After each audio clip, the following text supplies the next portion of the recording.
She called it an opportunity. Carol said the word like it held currency. She used it the way a surgeon uses a scalpel, exact, cutting, calculated. She stood in the doorway, one earring already in, smoothing the fabric of her black dress along her hips like she was trying to erase the creases of my existence. "The new owner will be there," she said. "It's important." Her tone left no room for questions.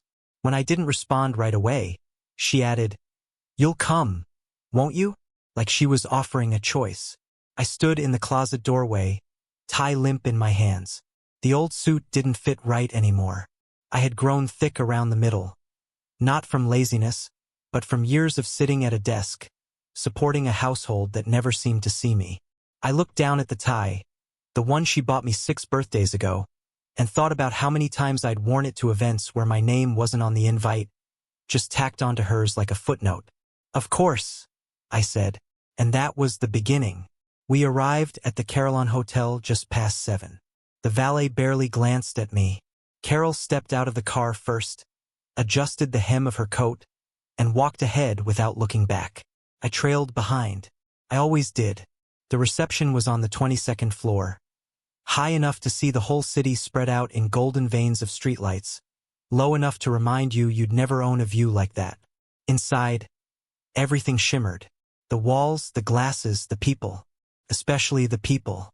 Carol merged into them like vapor, effortless, elegant. I watched her from the entrance. Hand on someone's forearm, head tilted just enough to suggest attention without vulnerability. She was a master of appearing engaged while never fully present. I suppose that's what years of corporate dinners and silent marriages teach you. As soon as we were through the door, she turned to me. She didn't smile. "Stay near the back," she said quietly. "Don't push into any conversations. If someone speaks to you, be polite, but please don't insert yourself." Her voice wasn't cruel. It didn't need to be. Cruelty implies effort. This was just protocol. I nodded once. Not because I agreed, but because I knew the rules. I knew the cost of disobedience. She didn't want a partner tonight. She wanted a prop. Something stable to lean on when necessary, something invisible when not. I found a spot near the edge of the room, near a glass sculpture that looked like twisted smoke frozen in midair. I held my drink like it was a shield. People passed me by like I was a staff member or a misplaced coat. I heard someone say, "Who's that?" And someone else answer, "Don't worry about it." I didn't belong there. But then I rarely did. Carol flowed between conversations with a well-rehearsed elegance. Her voice softened in pitch when speaking to men in charge, hardened slightly when addressing their wives. She smiled, but only with her mouth. Her eyes were somewhere else, always watching, calculating. I remembered when those eyes used to search for me across rooms. That had been years ago. Another life, really.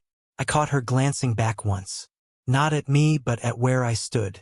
Like someone checking to make sure the painting hadn't fallen off the wall. I didn't move. I sipped my drink and let the noise blur around me. People laughed too loudly, gestured too widely. The kind of confidence that only comes from inherited positions and riskless wealth. They weren't here to meet anyone new. They were here to reaffirm their own existence, reflected in the smiles of others like them. Carol belonged to them now, or maybe she always had. I watched her speak to a woman in a silver dress, someone important, judging by the way people leaned in when she spoke. Carol laughed at something she said, touched her arm, and nodded in a way that was half performance, half plea. I recognized it. That look of trying to prove you were worthy of being seen. Funny. It was the same look I used to give Carol. A waiter passed by and offered me a refill. I declined. I didn't want to be drunk. I wanted to feel every second of it. Every sideways glance, every ignored question, every moment I was reminded that my presence here wasn't welcome. It was tolerated. Barely. I drifted toward the window. The city looked beautiful from up there, like something behind glass unreachable. I stared at the lights, the movement, the slow heartbeat of traffic far below, and I wondered if someone in one of those cars had a family waiting for them. A child who called them dad without hesitation. A wife who looked at them like they were something more than a necessity. I felt the weight of the room pressing against my back. I had been standing there for nearly 20 minutes when Carol approached again. She didn't touch me. God forbid. But she stood close enough to murmur, "You're not mingling, are you?" I turned to face her. "You told me not to." Her lips tightened. "I said not to impose. Just don't be obvious about not fitting in." And just like that, she was gone again. Back into the current. Back into the orbit of people who mattered. I wasn't angry. That's the part that should disturb you, if you're listening. I wasn't hurt, or shocked, or even humiliated. I was used to it. There's a kind of silence that becomes familiar, like a jacket you wear so long it shapes itself to your body. That was my place in her life. Useful, not precious. I didn't remember the last time she had introduced me to someone without hesitating first. Without weighing the pros and cons of acknowledging me. Without scanning their eyes for judgment before saying my name. That night was no different. I watched her rejoin a small circle near the bar. They welcomed her like she belonged. She laughed easily, touched someone's lapel, made some self-effacing joke that earned a wave of chuckles. She looked back at me again, briefly, not to include me, but to ensure I hadn't wandered into frame. I hadn't. I wouldn't. I wasn't there to be included. I was there to not be a problem. I turned back to the window. The city hadn't changed. Still beautiful. Still unreachable. I heard someone behind me say, "Who brought the museum guard?" Laughter followed. Sharp, careless. I didn't turn around. You'd think I'd feel rage. But there's something deeper than anger. Something worse. A kind of numbness that comes when you realize you've been erased so slowly, so thoroughly, that even you have forgotten how to speak. I don't know how long I stood there, but I know exactly when everything changed. It was in the silence that followed her name. It happened all at once. No build-up. No warning. Just a name, a ripple, a silence. Rebecca Holmes.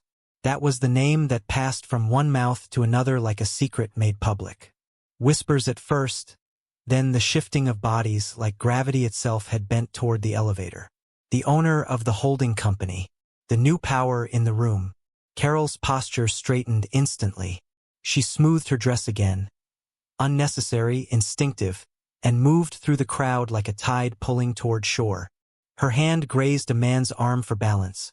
Her mouth already parting in a smile rehearsed dozens of times in front of our hallway mirror. She didn't look back at me. I wasn't part of this scene. Not anymore. A soft chime announced the elevator's arrival. Then the doors opened. The room didn't go silent, not entirely. But the volume shifted. A hush, thin and taut, spread out like smoke. I turned from the window just in time to see her step forward. Rebecca Holmes. She was smaller than I expected. Thinner, with silver just beginning to thread through her dark hair. Her face was serious but not cold. Her eyes scanned the room the way a surgeon might scan an operating theater, deliberate, assessing. She walked without urgency, but every step felt final. Carol was already moving toward her. She adjusted her smile mid-step, aimed it with precision. This was the moment she'd prepared for. Months of internal memos, LinkedIn stalking, whispers in hallways. This was her pitch, her chance to become indispensable to the woman everyone else feared. She reached Rebecca just as she stepped off the elevator. But Rebecca walked right past her. No hesitation. No pause. Carol's outstretched hand hovered in the air a second too long. Her smile curdling into confusion. She turned, trying to re-enter the moment, to pivot, to recover. But Rebecca didn't notice. Because she was looking at me. She stopped, not 10 feet from where I stood by the window. Her eyes locked onto mine, sharp, searching. And for a second, the entire room vanished. The hum of conversation, the clink of glasses, the city lights outside gone. There was only the sound of her heels against the marble floor, closing the distance between us. Then she was in front of me, and she reached for my hands. Not a handshake. Not a formality. She took them like someone returning something lost. Her grip was firm, warm. Her eyes searched my face with a depth that made the hairs on the back of my neck rise. "I've been looking for you," she said. Her voice was soft, almost broken. I blinked. "I'm sorry?" She raised one hand to the side of my face, just shy of touching it. Her gaze dropped to my jaw, then to my left temple. "The scar," she whispered. "It's still there." My mouth went dry. I forgot the room, forgot Carol, forgot everything but the trembling certainty in this woman's eyes. "I know you don't remember me," she said, "but I've never forgotten you. Not for a day. I've searched for years. I even hired someone once. You vanished after 1996. No records, no addresses, no forwarding. I thought maybe you were gone." I said nothing, because what do you say when someone sees you, truly sees you, for the first time in decades, in front of a crowd that spent years pretending you were invisible? Behind her, Carol stood frozen. Her eyes locked onto mine with something I hadn't seen in them before. Fear. Someone dropped a glass across the room. The shatter rang like a starting gun, and suddenly the silence cracked open. Voices rose, not casual but urgent. "Who is he? What's going on? Why is she talking to him?" Rebecca stepped slightly closer, lowering her voice. "Your name was Stephen back then," she said. "Stephen Roddick.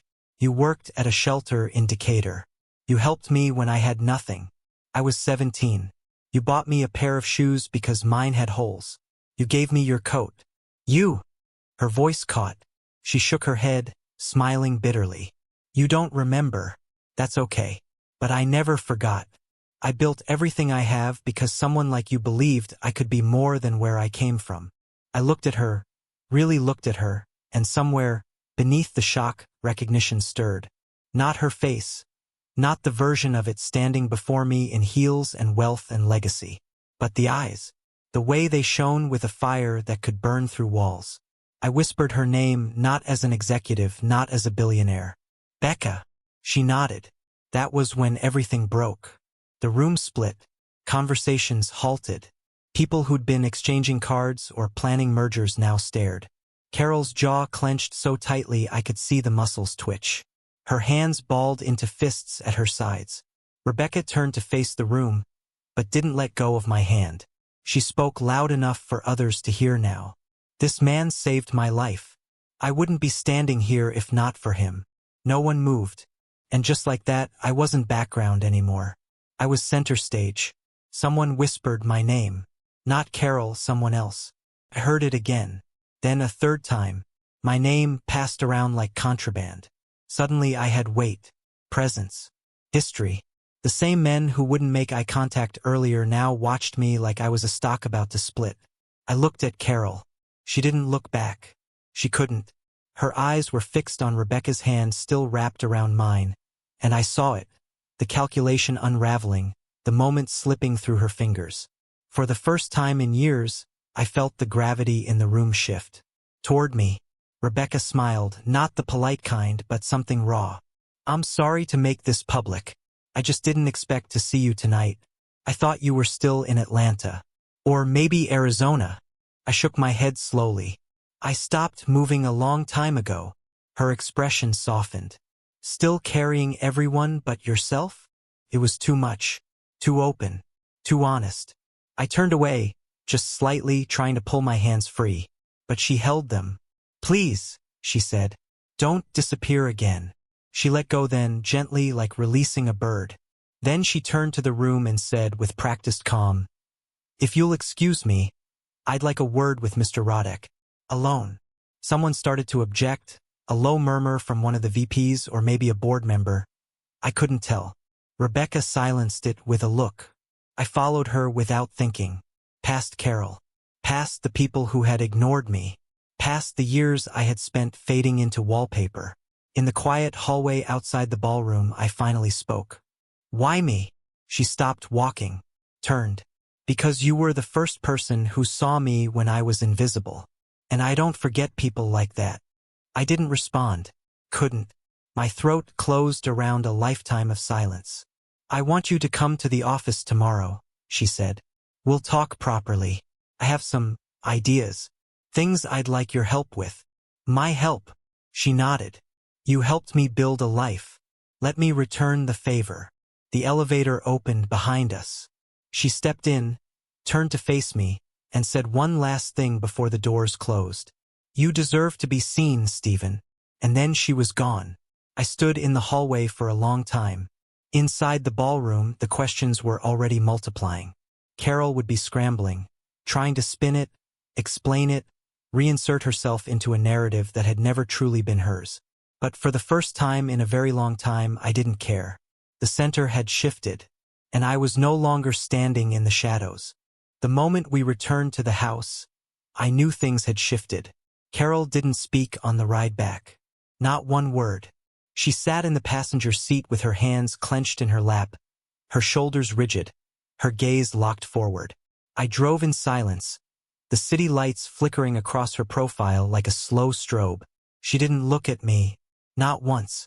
She was still replaying the evening, still sorting through it like broken glass, trying to find the shard she could wield as a weapon.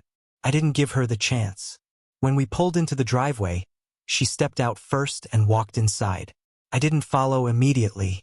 I sat there for a moment, engine ticking, the house looming in front of me like a structure I no longer lived in. Felt too small now. Not in size, in shape. Like it had once fit around me, and now the seams were splitting. I went inside eventually. The living room light was on. Carol stood in the center of the room, her heels kicked off, her arms folded. She looked up as I entered. Her eyes were unreadable, not anger, not yet. Something colder. "What was that?" she asked. Her voice was even controlled.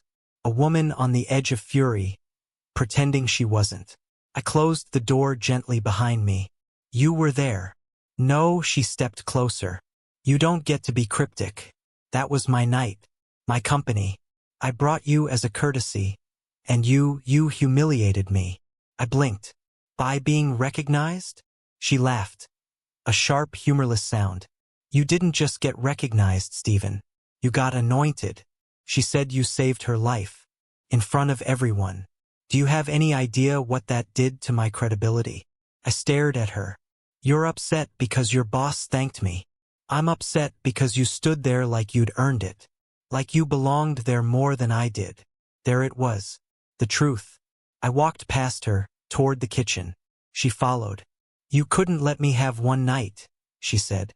"One." I turned to face her. "You asked me to stay in the background." "Yes, because that's your place." The words hit harder than I expected. Not because they were new, but because she finally said them out loud. I nodded slowly. "You've always thought that. Don't twist this." "I'm not twisting anything. You brought me as an accessory. You made it clear I wasn't to speak, wasn't to mingle, wasn't to breathe unless you approved it. And now that someone else saw me, someone important, you're angry it didn't happen on your terms." Her jaw tightened. "You have no idea what that world is like. Because you never let me near it. You never belonged in it."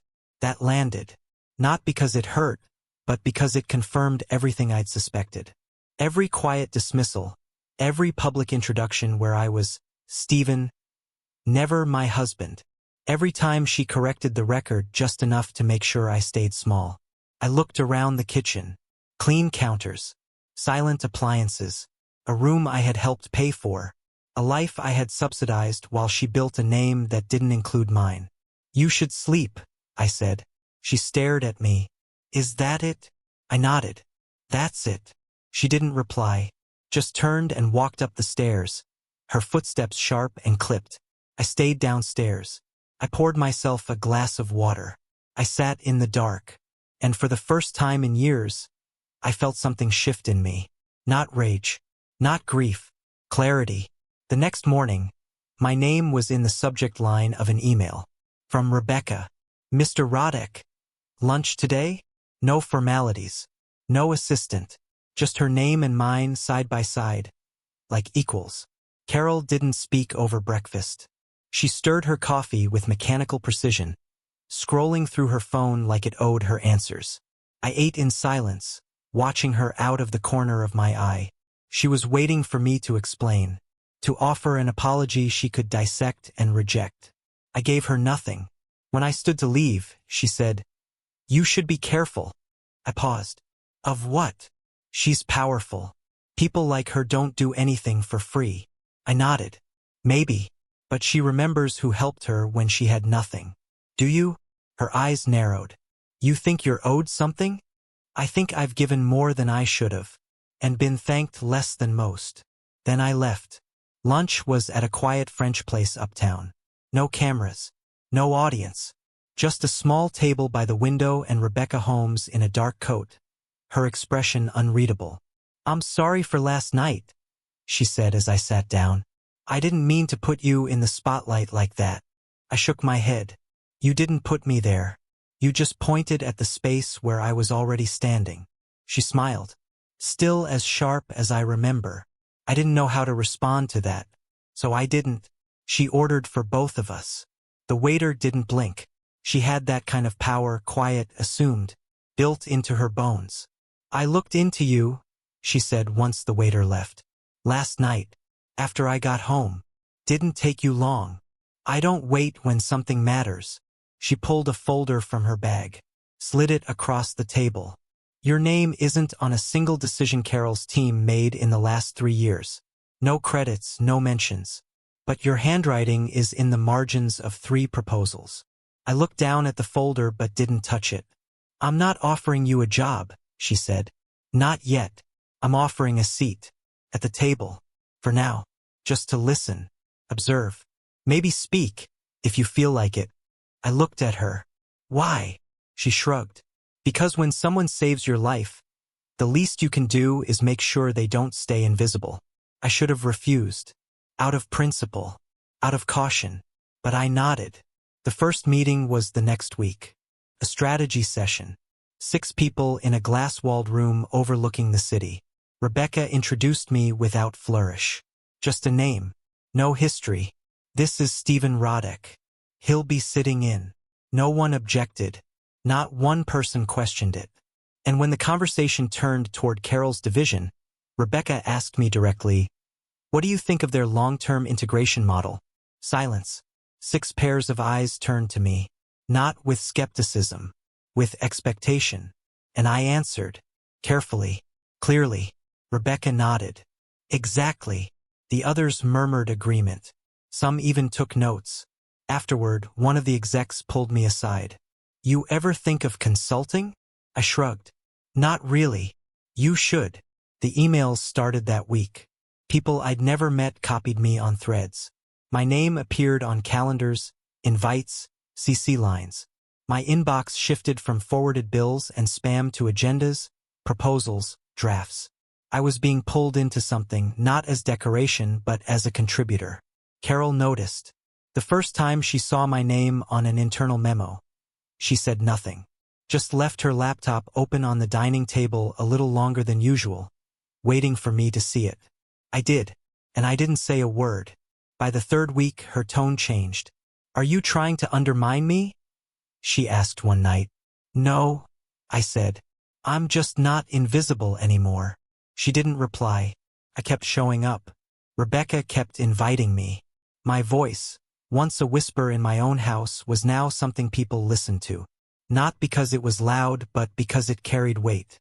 I hadn't changed. They had. They'd simply been told who I was. And suddenly that was enough. Carol began coming home later.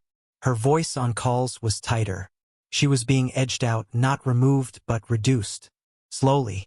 Deliberately. Her name still carried weight, but it no longer anchored the room. She hated it. One night, she stood at the top of the stairs, watching me pour a drink.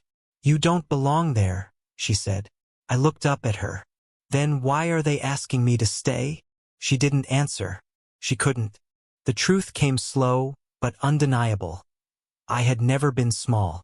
I had just been kept small.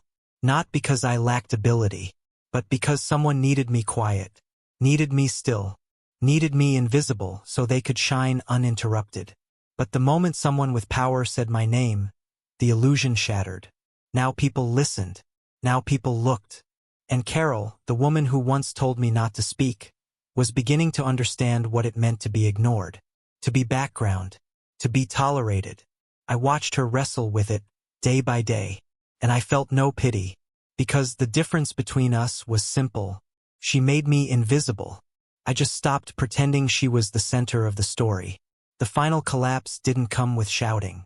Came with silence. Carol stopped trying to fight me. Not because she accepted what had changed, but because she finally understood she had no tools left to control it. She couldn't raise her voice without sounding desperate. Couldn't contradict me without being outmaneuvered. The floor she'd stood on for years had been quietly pulled away, board by board, and I hadn't laid a finger on it. I hadn't needed to. I simply stopped holding her up. There's a strange kind of power in that. Not the power to dominate, but the power to withdraw. To step back, arms crossed, and let the machine fail without your hidden labor keeping it alive. It's the power people don't notice until it's gone. The kind you're never thanked for, but always blamed for when it disappears. I watched her shrink day by day. Not visibly. She still dressed the same, still walked like someone with purpose, but the eyes told the truth.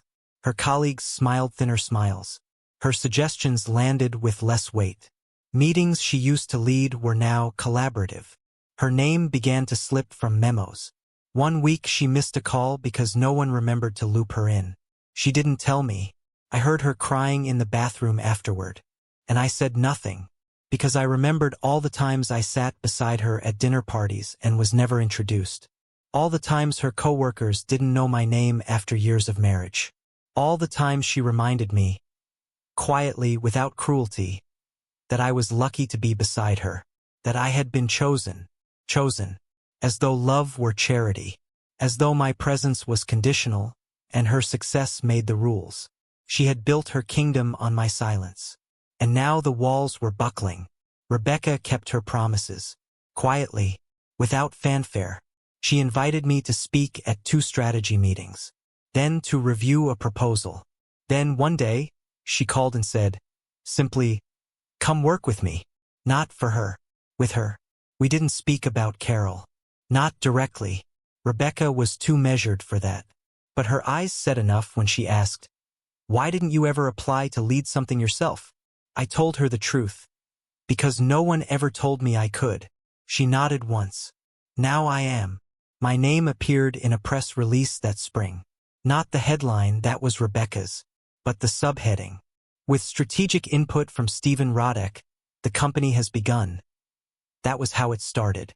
And that was enough. Carol read it over breakfast. Her fingers gripped the paper like it might burst into flames. She didn't speak. She folded it neatly and set it aside. Later that day, she removed our wedding photo from the hallway. I noticed. I didn't ask. The end came quietly, as it always does in these stories. Not with a slammed door, but with a closed one. One morning I came downstairs to find a note on the kitchen counter. Her keys beside it. No apology. No demands. Just one sentence. I don't know who you are anymore. And for once, she was right. I wasn't the man she married. I was the man she married to stand beside. And now that man was standing somewhere else. She moved out within the week. Took what mattered to her. Left the rest. Furniture. Utensils. The clutter of 2 lives once stacked in tandem. I didn't stop her. I didn't offer help. I stood in the kitchen and listened to the sound of a life unraveling into cardboard. The house was quieter afterward. Not peaceful. Just empty. Some nights I walked through it like a museum, tracing the outlines of a marriage built on rehearsed affection and mutual convenience. I found reminders in every room. The photos, the books I never read, the wine she never let me open unless there were guests.